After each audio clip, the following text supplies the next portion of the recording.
Meni su njihovi mafini najbolji. Meni su bolji od Tim Hortonovih. Nekako su nježni, nemaju toliko šećera. A opet ga ima šta pojesti.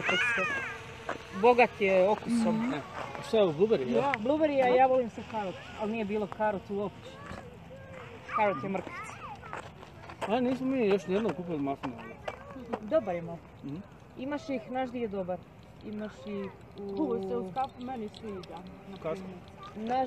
Imaš u kasu. Najbolji.